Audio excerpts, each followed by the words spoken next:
Ha valaki elég pénzt akar keresni az életében, elég pénzzel akar rendelkezni, akkor van egy alap dolog. Meg kell tanulni nem a pénzért dolgozni. Ez a legtöbb alkalmazottnak felfoghatatlan, hogy lehet nem pénzért dolgozni, amikor világ életében ő pénzért dolgozott. Ha megnézzük az összes gazdag embert a Földön, ők megtanultak először is nem pénzért dolgozni. Oké? Azt tudod, mit jelent? Hogy nem a pénzért dolgozik, hanem egy eszméért. Vagy egy célért, érted? De nem anyagi cél, hanem szellemi cél. 4 olyan dolog van, amiért az ember neki áll dolgozni. Ez a 4, a pénz, az érdek, a hit, vagy a kötelesség. Oké? Na most, ha megkérdeznék egy laikust, hogy rakná sorrendbe ezt a 4-et? Tehát melyik a legalacsonyabb motivációs szint, és melyik a legmagasabb motivációs szint? Kérdezem akkor a jelenlévőket, akik ezt már tanulták. Melyik a legalacsonyabb motivációs szint? A pénz. Közben az emberek nagy része itt a nyugati társadalomban ezért dolgozik. És akkor azt látod, hogy nem elég motiváltak az emberek? Hát ne csodálkozz! Mit tennél másodikra, magasabb motivációs szintre? Az érdek, így van. Tehát ez egy magasabb motivációs szint, mikor az embernek érdekében áll azt végeznie. Oké? Melyik a következő magasabb motivációs szint? A hit. Így van. Na most, ha megnézed, a pénz és az érdek, tehát a pénz abszolút anyag. Az érdek viszont már lehet valami szellemi dolog is, nem csak anyagi érdek. Tehát ott van a fordulópont, a váltó. Tehát az már félig meddig anyag, félig meddig szellemi dolog. De a hit az teljes egészében már szellemi dolog. És akkor melyik lenne ennek a 4 közül a csúcs? A kötelesség. Na most természetesen a kötelességet úgy éri el az ember, hogy először volt egy szint, amin átment, ez pedig a hit. A hiten úgy lehet tovább lépni, hogy az ember egy kötelességszintet felvállal. Ha nincs kötelességszint, akkor a legmagasabb motivációs szintet nem fogja tudni teljesíteni sose.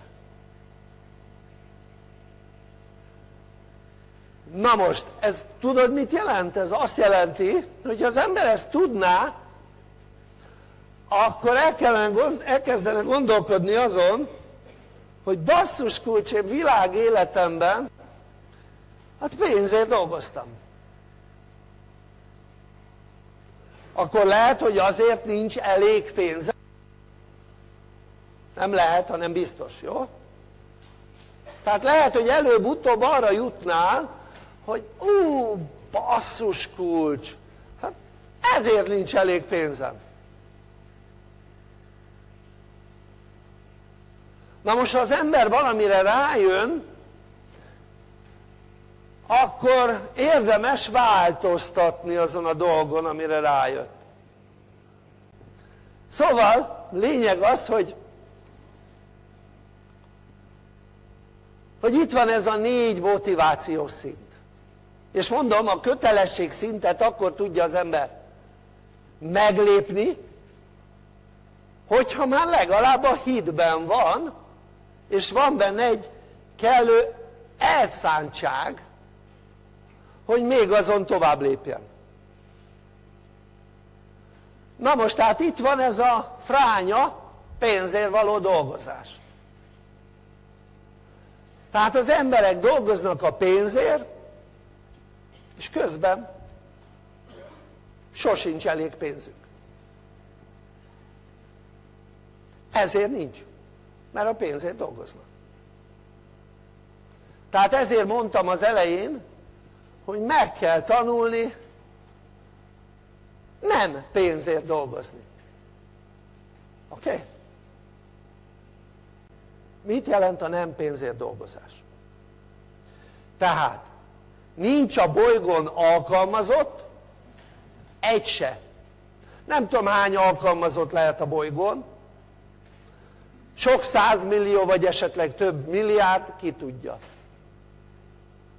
De egy olyan alkalmazott sincs, aki gazdag lenne. Nincs ilyen. Ha csak nem úgy alkalmazott, hogy a saját alkalmazottja a saját tulajdonában lévő cégnek, most őket kiveszem. Jó? Tehát a hagyományos értelembe vett alkalmazott, aki nem tulajdonosa egy cégnek, annak a cégnek, amiben dolgozik, nincs olyan alkalmazott a bolygón, aki gazdag lenne.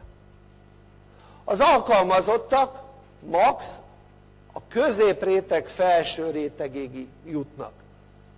Az azt jelenti, hogy anyagilag függetlenek tudnak lenni, de nem gazdagok. Tehát ők nem tehetik meg azt, hogy addig maradjanak, ameddig akarnak. Oké? Okay? Tehát most gondold végig, tehát kik lettek gazdagok a bolygón? Mindnek azoknak, akik saját üzletük van. Mondom, saját üzletük. A saját üzlet meg úgy működött, hogy már dolgoztak a saját üzletükben,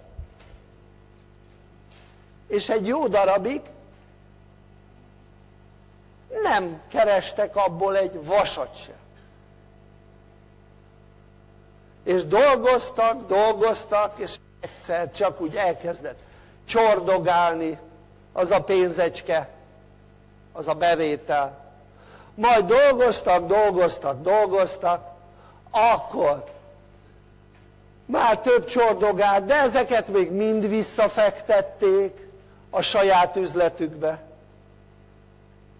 Hát ez mi a fészkes fene, hanem nem pénzért dolgozás. Tehát tudjuk jól, hogy van egy olyan statisztikai adat, hogy a vállalkozások nagy része tönkre megy az első 3 évben. Azért, mert ők már abból akarnak élni, amit onnan keresnek.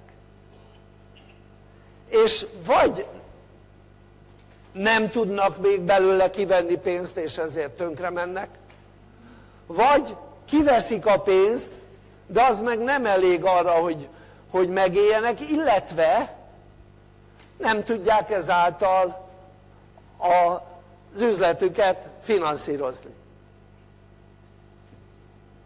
Tehát ezáltal, gondold végig, az lesz, hogy a vállalkozások nagyon nagy része, mondhatjuk azt, hogy több mint 2/3, olyan 3/4, az tönkre megy 3 éven belül.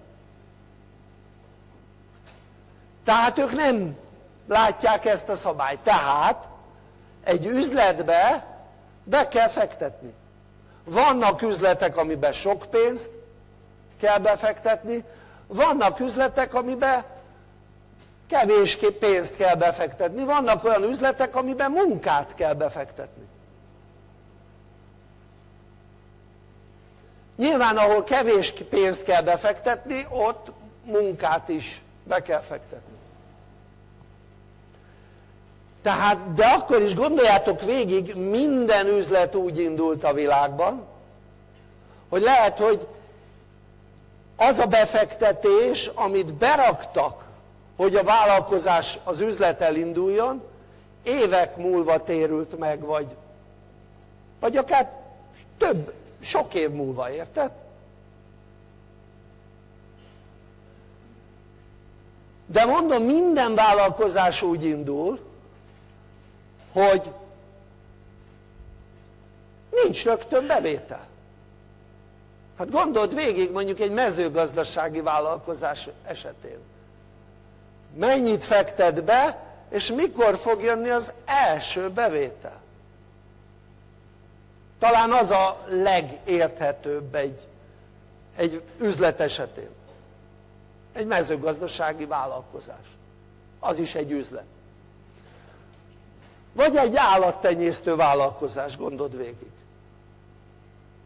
Na most, de minden üzlet így működik, csak kérdés, hogy mennyi idő alatt kezd el jönni a bevétel. Tehát most gondold végig, ha a mezőgazdasági vállalkozó rosszul csinálja a vetést, meg az egyéb előkészületű dolgokat, még előtte is a vetés előtti dolgokat, mindent rosszul csinál, mennyi bevétele lesz? Lehet, hogy semmi. Ha az állattenyésztéssel foglalkozó rosszul csinálja a dolgokat, szerinted mennyi bevétele lesz neki? Hát lehet, hogy semmi vagy alig. Tehát minden üzletre igaz, hogy jól kell csinálni. Tehát nem elég, hogy munkát kell befektetni. Nem elég, hogy figyelni kell, hogy valamennyit abba az üzletbe vissza kell fektetni. Még van egy harmadik feltétel is, jól kell csinálni. Minden üzletet jól kell csinálni. És az azt jelenti, hogy még ha jól csinálja az ember kezdetektől, akkor is idő, mire elkezd neki az üzlete felfutni. És a sok idő általában, mire nagyon felfut az üzlete. Tehát ez azt jelenti, hogy gondold végig, hogy ezeket a szabályokat az emberek többsége, aki valaha üzletbe kezdett, felrúgta. Tehát ezért mondtam, hogy az első szabály, hogy meg kell tanulni nem pénzért dolgozni. Nézzük a második szabályt ennek alapján. Meg kell tanulni azt, hogy dolgozni kell az üzletért. Harmadik szabály, hogy jól kell dolgozni az üzletért. Negyedik szabály, hogy valamennyit vissza kell, ami az üzlet működéséhez, működtetéséhez szükséges, vissza kell fektetni az üzletbe. Világos ez? Vissza kell fektetni, a bevételekből kell visszafektetni. Ha még nincs bevétel, akkor zsebből kell visszafektetni. Világos ez? Ha még nincs bevétel. Ezek szabályok, amit egy üzletépítőnek be kell tartani a világon mindenhol, aki üzletet épít. És az üzlet, az az én értelmezésemben vállalkozás. Világos ez? Nem egyéni vállalkozásra gondoltam, hogy unblock vállalkozás. Beleértve a cégeket, egyéb dolgokat, jó? Ide tartoznak a alapítványoktól kezdve minden. Jó, tehát lényeg az, hogy ezek általános szabályok. Na most akkor nézzük tovább. Akkor, hogyha te személy szerint mondjuk a középrétegbe akarnál maradni, akkor a mai értelemben el kell tudnod azt érni, hogy a jövedelmed az többszöröse legyen annak, mint ami most. Oké? Ha nem veszed figyelembe azokat a szabályokat, amit most én elmondtam, akkor bajba leszel a jövőben. Oké? Tehát azért mondtam, hogy van benne egy kis tanítás. Hogy érd el ezeket, az nem ide tartozik. Hanem hova? A képzéseinkbe. Így van. Pontosan.